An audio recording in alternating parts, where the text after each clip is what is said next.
자, 오늘은요, 신체 계통별 주요 질환 중 신경계, 팔, 감각기계, 구, 내분비계 질환에 대해서 어, 강의를 하겠습니다.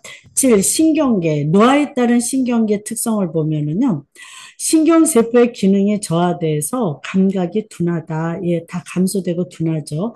정서 조절이 불안정해진다. 그래서 어르신들이 불안 초조가 많으시죠. 이 신체 활동이 감소되고요. 그러면서 불면증과 수면 장애가 생기고요. 균형 유지 능력이 감소된다. 3번, 단기 기억은 감퇴되고 장기 기억은 대체로 유지된다. 예, 금방 들은 건 깜빡깜빡해요. 예, 근데 지나간 과거의 얘기는 잘 기억하죠. 이게 여기서 핵심 포인트고요. 꼭 기억하고 계시고요. 4. 앞으로 구부린 자세와 느리고 발을 끄는 걸음걸이가 나타난다. 그래서 신경계 질환에는요, 치매, 뇌졸중, 파킨슨 질환이 있어요. 이거는 6장에서 따로 얘만 내용이 들어가 있습니다. 그때 다시 강의 들어가겠습니다. 자, 팔 감각기계, 노화에 따른 감각기계 특성을 보면은요, 시각, 가까운 물체에 초점을 맞추는 능력이 상실되는 노안이 있다. 그래서 나이가 먹으면 어떻게 돼요? 가까운 것을 보질 못해서 이렇게 멀리 하고 보게 되죠. 이걸 노안이라 그러죠. 이 안구 건조증, 공막에 갈색점이 생기고요. 남녀 모두 눈썹은 가늘어진다. 9. 수정체가 노란색으로 변하는 황화 현상으로요. 보라색, 남색, 파란색이 구분이 어려워요. 푸른색 계통을 구별 못한다. 이렇게 좀 꼭 알아두세요.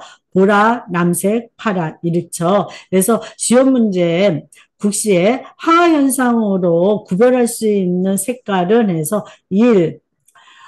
남색, 빨강, 무슨 뭐 주황, 파랑 뭐 이런 식으로 섞여 있어요. 그러면 푸른색 계통만 있으면 그게 정답입니다. 보라, 남색, 파랑 기억해 주시고요. 자, 동공의 지름이 줄어들어 밝은 것을 좋아한다. 어르신들은요. 5. 각막 주변에 누르스름해진 지방 침정물이 생긴다. 국시에 어떻게 나왔냐면요. 단백질 침정물이 생긴다. 이렇게 나왔어요. 단백질이 아니라 뭐라고요? 지방. 6. 눈부심이 증가하고요. 시력이 떨어지고 빛수능에 어려움이 있다. 7. 지방 감소로 눈꺼풀이 처지고 눈이 깊게 들어가죠. 8. 결막은 얇아지고 누래지며 눈 자극감, 각막 기항이 잘 생긴다. 그래서 어르신들이 눈곱도 잘 끼거든요. 청각 1. 귓바퀴의 연골이 계속 형성되어 가지고요. 귓바퀴가 커지고 늘어진대요. 그래서 장수촌에 가면은 어르신들이 귀가 굉장히 크잖아요. 그러니까 귀가 커서 장수하는 게 아니라요. 오래 살다 보니까 귓바퀴가 커진 거죠. 이 고막은 두꺼워지고 음의 전달 능력이 감소된다. 고막이 두꺼워져서 그래서 가는기가 먹었다 이러시죠. 3. 소리의 감수성, 말의 이해, 평형 유지에 문제가 발생되고요. 귀에 뇌이에 달팽이관이 있어요. 세방곤이관이라고. 그것이 문제가 있으면 평형 감각에 문제가 있죠. 4. 귀질환이 없어도 이명이 있기도 하다. 5. 노인성 난청은 여성보다 남성에게 흔하게 나타난다. 6. 이관은 내측으로 우측되어 좁아진다. 이렇게 가고요. 자, 미각. 맛을 느끼는 미래 있죠. 맛을 느끼는 세포 미래가 감소된다. 혀돌기 세포의 수가 감소된다. 그래서 그 기능도 감소된다. 그래서 미각이 감소된다. 이렇게 가는 거죠. 이 신맛과 쓴맛은 증가하고요. 단맛과 짠맛은 감소한다. 예. 3. 치매 분비량 감소로 구강건조증으로 식욕이 감소된다. 이렇게 가는 거고요. 4. 맛에 대한 감지 능력이 저하로 조미료를 많이 넣은 음식을 좋아한다. 여기서 조미료라는 거는요, 양념으로 생각을 하세요. 미연 다시다로 생각하지 마시고요. 네, 그래서 미연 다시다로 생각하지 마시고요. 양념, 간장, 고추장, 된장. 그래서 어르신들이 미각이 둔하다 보니까, 짠맛에 둔하다 보니까 어떻게 돼요? 조미료를 많이 넣은 음식을 좋아한다. 이렇게 기억해 주시고요. 후각 세포도 감소돼서 냄새를 받질 못하시죠. 후각도 둔하다. 촉각, 노인은 접촉의 강도가 높아야 접촉감을 느낀다. 이 통증 호소는 증가하나 통증에 대한 민감성이 감소하고 둔감하다. 얘는 이거는 뭐냐면 어르신들이 아이고 여기도 아프고 아이고 아이고 이렇게 호소는 증가하지만은요 정작 통증에 대한 감각은 둔하다는 거. 예. 자, 감각기계 질환에서는요, 녹내장, 백내장 두 개를 공부하게 돼요. 그래서 녹내장이란 안압이 상승해서 시신경이 손상돼서 시력이 점차적으로 약해지는 질환이에요. 예, 이 신경에도 이름이 있거든요. 그래서 시신경 이름이 녹색신경이에요. 그래서 안압이 상승돼서 시신경을 손상시키면서 시력이 약해지는 질환, 녹내장이다. 원인은 유전적인 요인. 사실 유전적인 요인이면요, 원인을 잘 모르는 거예요. 원인 불명. 예, 예. 그러면 치료가 잘 안 된다. 치료가 완치가 안 된다. 이렇게 가는 거거든요. 증상이 중요하죠, 증상. 뿌옇게 혼탁한 각막이에요. 백내장은 동공 또는 수정체가 뿌옇고 혼탁한데 녹내장은 각막이 뿌옇고 혼탁합니다. 이거 구분해 주시고요. 그 다음에 시야가 좁아요. 예, 좁은 시야. 눈에 뭐 이렇게 모래가 들어갔나? 까실까실하지? 이물감을 느끼게 되고요. 어두움에 적응장애. 대낮에 지하실에 가면은 깜깜하죠. 근데 조금 있으면 어떻게 돼요? 이게 형체가 보이죠? 예, 근데 어둠에 적응장애가 있다는 거는 깜깜한데 갑자기 들어갔을 때 어떻게 돼요? 그런 형태가 보이지 않는 경우도 있다. 이렇게 이해를 해주시면 좋겠어요. 그 다음에 신경을 건드리면 통증이 생긴다 그랬죠? 그래서 안구 통증. 이 안구 통증이 방사통으로 두통, 그 다음에 안압이 상승되니까 구역질이 생기겠죠. 그 다음에 심하면 실명까지 올 수 있다. 이렇게 가는 거예요. 백내장은요, 통증이 없는 시력 감소 이렇게 갑니다. 녹내장은 시신경을 손상시켜서 안구 통증이 오는 거고요.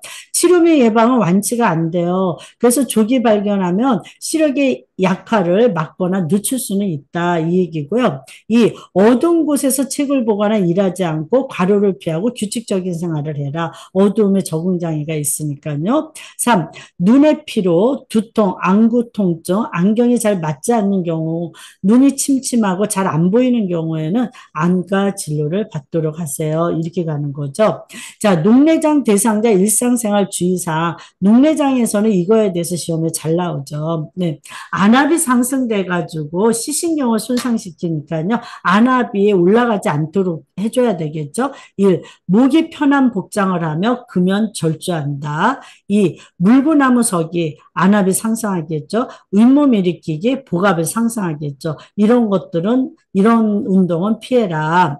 3. 고개를 숙인 자세로 장시간 독서나 작업하는 것은 피하세요. 4. 기온 변화에 유의해라. 그래서 겨울이나 여름에 발작하기 쉽대요. 우리가 보통 여름이면 여름, 겨울이면 겨울이거든요. 인플루엔자, 노로바이러스 장염, 겨울에 발병을 해요. 덥고 습한 여름에 발병하거든요. 근데 이 녹내장은요, 기온에 민감해가지고서는요, 여름과 겨울에 발작하기가 쉽대요. 그래서 국시에 이렇게 나왔어요. 한여름에 오후 2시에 자외선을 쬐다.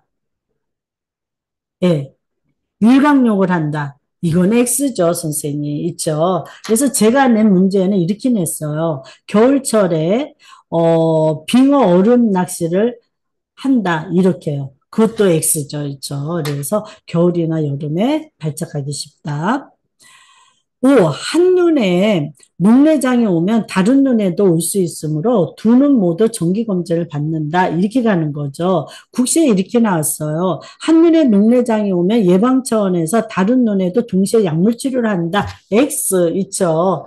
그러니까 문제가 없는 눈에 왜 약을 미리 놓으세요? 그거는 아니다. 약물 남용이다. 있죠. X입니다. 두 번째로 백내장. 수정체 또는 동공이 혼탁해져 가지고요. 시력 장애가 발생하는 질환이에요.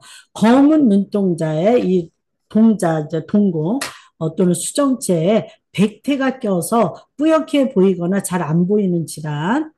원인은 뭔데요? 당뇨병이나 고혈압의 합병증으로 온다. 이렇게 가는 거죠. 예, 과도한 자외선 조사 및 텔레비전 시청 또는 노화, 과음, 흡연, 스테로이드 약물 복용, 눈 주위의 부상 등에 의해서 올 수 있는데요. 증상은 동공에 또는 동공을 수정체라 그래요. 이 눈동자 안에 까만 눈동자를 동공이라 그러잖아요. 그걸 수정체라고 그러기도 해요. 이 동공이나 수정체에 백태가 껴요. 백태가. 예, 그래서 후라시를 이렇게 비추면 희깨무리하게 보이는 경우가 있거든요. 그래서 백색 혼탁으로 불빛 주위에 무지개, 불빛에 무지개, 그 다음에 낮과 밝은 불빛에 눈부심이 있어요. 네. 그다음에 통증이 없는 시력 감소 이렇게 갑니다. 그 다음에 표준 규제는 없었는데요. 지난 24년 7월 국가고시에 이렇게 나왔어요. 날파리가 날아다닌다. 아지랭이가 보인다. 이거는 무슨 안과 질환이냐? 백내장. 예. 백내장이 있으면요, 비문증이라고 눈앞에 아른아른 거리거든요. 예, 예. 날파리가 날아다니는 것 같이도 보이고, 이게, 그 다음에 뭐예요? 렌즈에 저기 문제가 생겨서요. 아지랭이 같이 보인다. 이러면 이거는 비문증, 백내장으로 가시면 되겠어요. 치료 및 예방에서는요, 초기 치료로 진행 속도를 늦출 수 있고요. 혼탁해진 수정체로 인공 수정체를 바꿔주는 수술을 하게 되고요. 백내장 유발 원인을 억제함으로써 백내장 유발 원인이 뭐예요? 당뇨병 고혈압이죠. 있죠. 얘를 갖다가 예방하라 이렇게 가는 거죠. 고혈압이나 당뇨병 등 만성질환의 합병증으로 올 수 있는 안과 질환은 백내장. 예, 국가고시에 나왔습니다. 세 번째로 노인성 난청. 노화에 따른 고막, 뇌의 퇴행성 변화에 의한 청력 감소로 인해서 오는 거죠. 네. 원인은 동맥경화증 또는 대사 이상, 스트레스, 유전적인 요인, 장기간의 소음 누출 시 생길 수 있다. 증상은 스츠트프크와 같은 음에서 난청을 일으킨대요. 그래서 소리에 대한 민감성, 언어 구분 능력, 그다음에 평형 감각이 떨어진다. 치료 및 예방은요, 감소된 청력을 근본적으로 복구할 수 있는 치료는 없다. 그렇죠? 청신경, 신경을 손상 입으면은요, 회복이 안 돼요. 치료할 수가 없어요. 그래서, 어, 복구할 치료가 없다. 이 난청을 악화시킬 수 있는 약물 복용을 피하고 심하면 보청기를 사용한다. 3. 고음의 큰 소리보다는 저음의 차분한 소리로 말해준다. 자, 선생님 제가 한 번 더 강조하자면요. 노인성 난청, 노인분들한테는요, 큰 소리 안 돼요. 고음 안 돼요. 아셨죠? 그래서 낮은 소리, 저음 이렇게 가는 거예요. 노화에 따른 시각 및 청각 장애는 시각장애나 청각장애는 진행성이며 개선될 수 없다. 회복이 어렵다. 치료되지 못한다. 이렇게 꼭 좀 알고 가세요. 신경은 손상받으면 회복이 안 됩니다. 자, 노화에 따른 내분비의 특성. 그래서 아홉 번째요. 1. 당대사, 갑상선 호르몬, 에스트로겐, 여성 호르몬 분비가 감소됩니다. 예. 그 다음에 포도당 대사 능력과 인슐린 민감성 감소로 쉽게 고혈당이 온다. 이건 무슨 얘기냐면요. 당뇨에 대해서, 공부를 하게 되면요. 당뇨에 가서 한 번 더 말씀을 드릴게요. 3. 인슐린의 분비가 부족해서 공복 혈당이 상승한다. 자, 그러면은 우리가 밥을 먹었다 이러면은 탄수화물을 섭취했다. 탄수화물이 포도당으로 변하면서 혈액 속에 당으로 분해가 돼 있죠. 이 혈액 속에 있는 당이 세포로 들어가야지 되는데 스스로는 못 들어간다 그랬죠. 어디에 어떻게 들어간다? 췌장에서 분비된 인슐린에 의해서 혈액 속에 있는 당이 세포로 들어가게 돼요. 그런데 노화로 인해서 췌장 기능이 떨어지다 보니까 인슐린 분비가 안 되거나 또는 뭐야 인슐린에 대한 저항성이 감소돼서 그러니까 민감성이 감소돼서 혈액 속에 있는 당을 세포로 데리고 들어가지 못하는 거예요. 쉽게 얘기해서요. 남성 불임의 원인이 뭐예요? 정자가 없다든지, 정자수가 없다든지, 두 번째는 뭐예요? 정자수는 있지만 병든 정자로 운동성이 없어요. 재기름을 못해요. 이런 거랑 똑같은 거예요. 이게는 당뇨도요. 췌장에서 인슐린이 분비되는데 제1형 당뇨, 제2형 당뇨로 나뉘거든요. 이건 뭐냐면 인슐린이 부족해서 이거는 제1형 당뇨예요. 소아당뇨가 거의 1형 당뇨죠. 인슐린이 부족해서. 그렇지 않으면은 나이 드신 어르신들이 노년에 생기는 당뇨병은요. 인슐린 저항성. 얘는 인슐린은 어느 정도 있지만 제 기능을 못하는 거예요. 민감성이 감소된 인슐린이 있는 거예요. 그러니까는 제 기능을 못하니까 혈액 속에 있는 당을 세포로 끌고 들어가지 못해요. 그걸 당내성이라 그러죠. 그러니까 혈액 속에 당이 많아요. 그러니까 고혈당, 그래서 소변에 당이 빠져나오는 당뇨가 된다. 이런 원리죠. 그래서 3번에 보면은요, 인슐린이 부족해가지고, 공복 시 혈당이 높아지는 거죠. 정상 혈당은 50에서 100이거든요. 근데 100 이상 되는 것을, 100에서 120은 당뇨 전 단계, 120 이상이면 당뇨병, 이렇게 진단을 내립니다. 그래서 공복 혈당이 상승한다. 당뇨 환자. 4. 갑상선 크기가 줄어들고요. 갑상선 호르몬 분비량도 감소됩니다. 5. 근육 질량이 감소되어 기초 대사율이 감소된다.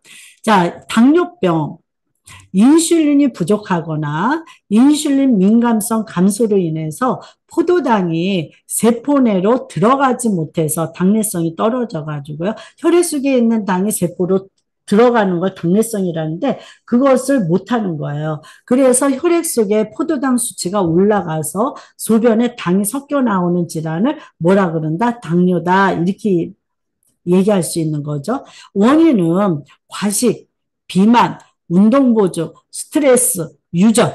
네. 증상이 중요하죠. 당뇨병 증상. 다갈증, 다음증, 다뇨증, 다식증. 근데 지금은요, 지문 유형이 점점 바뀌고 있어요. 어떻게 나오냐면요. 다음증 당뇨병 증상으로 오른 것은 물을 많이 마신다. 소변량이 증가한다. 식사량이 증가한다. 이런 식으로 질문이 나오는 거예요. 아셨죠? 그래서 다갈 다음 갈증이 많아요. 갈증이 많으니까 어떻게 돼요? 물을 많이 마시게 되죠. 다음증. 물을 많이 마시니까 어떻게 돼요? 소변이 많이 나오겠죠. 다뇨증. 그리고 먹어도 에너지를 쓰이지 못하니까 계속 허기지고 그런 거예요. 그러니까 어떻게 돼요? 다식증. 식사량이 늘어난다. 이렇게 기억을 해주시고요. 이 식사량 증가 및 활동량 감소로 인해서 고혈당이 생긴다. 배뇨가 증가하고 소변량이 증가한다. 체중은 감소돼요. 예, 예, 예. 에너지로, 먹어도 에너지로 쓰이지 못하니까, 예, 식욕 증가, 피로감, 네. 계속 허기지니까 식욕이 증가하죠. 요대로도 알고 계셔야지 돼요. 요즘 가끔 지문들이 이제 당뇨하면은 계속 나오긴 하지만요. 지문이 예전에 나왔던 거를 벗어나서 나오죠. 하지만 거기서 거기죠. 뭐 있죠. 3. 배뇨량 감소 및 활동량 증가로 저혈당이 올 수 있다. 이거는 뭐냐면은요. 당뇨가 있는 분이 식사량이 감소돼요. 밥을 안 잡수셔요. 그러면서 운동은 또 하시는 거예요. 그러면 어떻게 돼요? 저혈당이 오는 거죠. 자, 선생님 봐봐요. 정상인들은요, 어, 결혼식장 뷔페 가가지고 아주 정말 배가 터지도록 먹었네. 이래도 어떻게 돼? 고혈당이 안 돼요. 그렇죠? 알아서 췌장이 건강하니까 알아서 당 조절을 해요. 인슐린이 알아서 분비돼서요. 자, 그런데요. 목사님들 같은 경우는 40일 금식 같은 거 한 번씩 하시더라고요. 근데 열흘 금식을 하든 일주일 금식을 하든 금식을 하면은 저혈당 돼야지 되잖아. 근데 정상인 분들은요, 금식을 해도 알아서 당 조절을 해가지고요, 저혈당이 안 생겨요. 그러나 당뇨병 환자분들은 췌장에서 인슐린 분비가 안 돼서 당 조절을 못하니까요, 많이 드시면 어떻게 돼요? 식사량이 증가하고 활동량을 감소하면 고혈당. 근데 식사량이 감소되고 활동량이 증가하면 어떻게 돼요? 저혈당. 아셨죠? 근데 여기 당뇨병에서는요, 저혈당에 대해서 시험에 더 잘 나와요. 그러니까 인슐린 주사를 맞고 있는 대상자에게 올 수 있는 문제점은 저혈당. 인슐린을 맞고 있는 당뇨병 대상자에게 올 수 있는 증상은 식은땀. 이런 식으로요. 아셨죠? 그러니까 인슐린을 맞고 있는 대상자다. 이러면 뭐예요? 아, 당뇨 환자인데 인슐린을 맞고 있구나. 인슐린을 맞고 있는 당뇨병 대상자 이러면은 이거를 갖다가 인슐린으로 해서 당을 떨어뜨리니까 이거 조절 잘못하면 저혈당 오겠구나. 이렇게 인식을 하고 시험 문제를 풀어주셔야지 돼요. 그래서 저혈당의 증상에는 식은땀, 두통, 시야 몽룡, 아프거나 침침해요. 그리고 배고픔, 있죠. 어지러움 등이 있다. 그래서 여기서 저혈당의 증상, 식은땀, 배고픔, 있죠. 공복시 혈당이 증가해요. 당뇨병 환자는요. 상처 치유가 지연이 됩니다. 상처 회복이 잘 안 돼요. 그리고 무기력하고요. 발기부전, 남자 어르신들한테 질 분비물 및 질 감염의 증가. 선생님, 당뇨병 환자들은요, 질 분비물이 증가돼요. 자, 우리 여성 노인분들은 질 분비물이 감소돼서 질염이 많이 생긴다.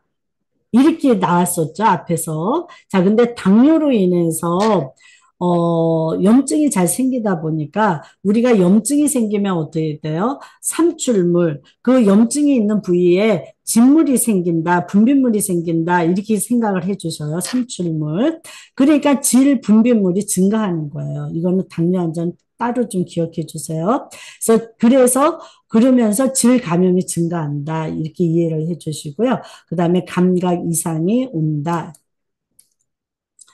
자, 치료미 예방에서는요, 규칙적인 식사를 해야지 되겠죠. 왜냐하면 당 조절을 못하니까요. 저염식이 골고루 식사량은 알맞게 섭취한다. 일정한 시간에 골고루 있죠.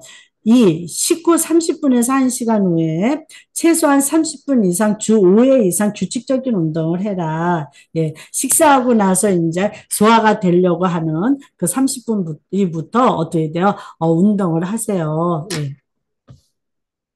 3. 혈압이 높은 경우에는 혈압 조절 후에 운동을 하고요. 혈당이 300 이상인 경우에는 혈당을 조절한 후에 운동을 시작한다. 이렇게 가죠. 국시에 이렇게 나왔어요. 혈당이 300 이상이면 운동을 시작한다. 이러고. 그러니까 혈압이 높거나 혈당이 높으면은요, 혈압을 조절하고 혈당을 조절하고 운동을 하는 거지. 그때 운동을 하면 안 된다. 이렇게 꼭 기억을 해주시고요. 4. 인슐린은 입으로 복용하면 위장관에서 파괴되므로 반드시 주사로 주입한다. 5. 당뇨병은 완치가 어려우므로 합병증이 발생하지 않는 것이 목표이다. 있죠. 고혈압 당뇨는 완치가 안 돼요. 네, 관리하는 질환입니다. 만성 질환. 저혈당 증상이 있을 경우 경구용 혈당 강화제를 복용시킨다. X 있죠. 저혈당 당이 떨어지는데 경구용 혈당 강화제라는 건 당뇨병 약이잖아요. 그러면 당이 더 떨어지겠죠. 당뇨병 대상자에게 단순당을 제공한다. X 있죠. 단순당이라는 건 뭐예요? 순수한 당. 예. 근데 당뇨병 대상자는 당이 있단 말이에요. 근데 순수한 당, 설탕, 꿀, 조청 이런 거죠. 이거는 안 된다는 거죠. 당뇨병 대상자에게 복합당제를 제공한다. 오, 이렇게 가죠. 복합당질은 뭐냐면 당에 이것저것이 복합돼 있어가지고 당이 천천히 올라가는 걸 복합당질이라고 그러죠. 자, 마지막으로요. 당뇨병 대상자 발 관리, 이거 중요해요. 예, 혈당, 혈압 관리를 하고요. 저기 뭐냐면은 주의 깊게 발을 관찰하고, 발을 씻은 다음에는 꼭 건조하게 말리고요. 발 건조 하기 위해서 로션이나 이렇게 발라야 되겠죠. 양말 착용하고요. 상처 날 수 있으니까요. 발톱은 일자로 자르고요. 그다음에 금연, 그다음에 차갑거나 뜨거운 곳에 노출하지 않도록 해라. 예, 감각이 둔하니까요. 수고하셨습니다.